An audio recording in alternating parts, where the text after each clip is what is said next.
O temor de um possível bloqueio no Estreito de Hormuz, por onde passa mais de 20% da produção mundial de petróleo, fez o preço do barril ficar 10% maior neste domingo.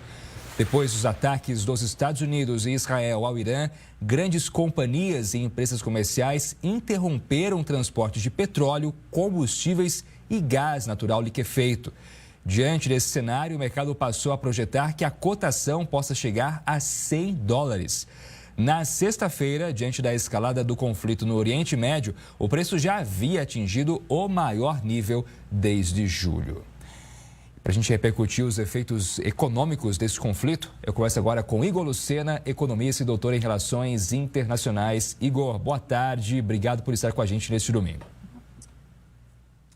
Muito boa tarde, Jonathan, é um prazer estar aqui com vocês. Igor, como mostramos, Estreito de Hormuz pode estar sim bloqueado. A gente está ainda aguardando essa confirmação oficial e isso traria muitos impactos para o preço do petróleo.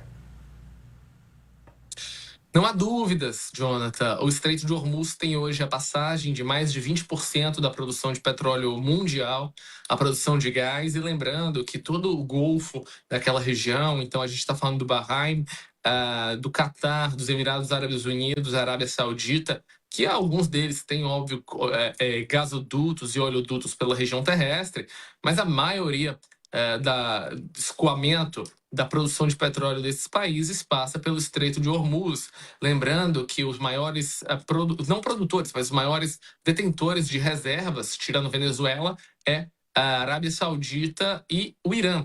Então, você imagina o peso da não utilização desse canal, fazendo com que a oferta de petróleo mundial caia. E, obviamente, se a gente tem um deslocamento entre oferta e demanda, o preço do barril de petróleo tende a subir.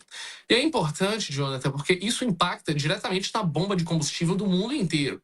Os Estados Unidos, União Europeia, Japão vão sentir isso na bomba muito rapidamente, nos próximos 2-3 dias.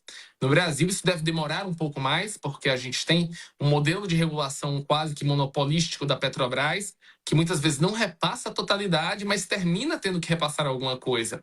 Então, o conflito começa a se alongar e não há uma previsão de encerramento ou de negociações com o novo governo iraniano.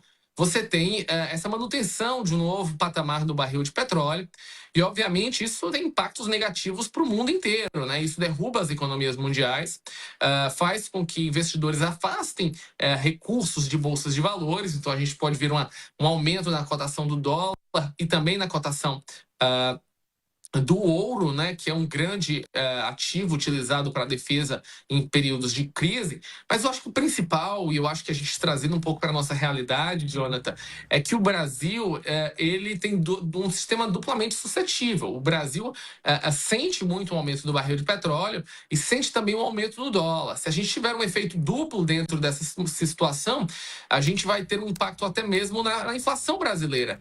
Isso é muito ruim em um período que o Banco Central iniciava uma tentativa de baixar a taxa de juros. E isso, obviamente, pode ficar até para um segundo momento ou até mesmo só para o segundo semestre. Então, é importante ver que os efeitos econômicos do conflito no Irã não estão circunscritos àquela região e os países envolvidos, mas impactam o planeta inteiro e as economias reagem de maneira diferente, dado cada uma na sua especificidade. Igor,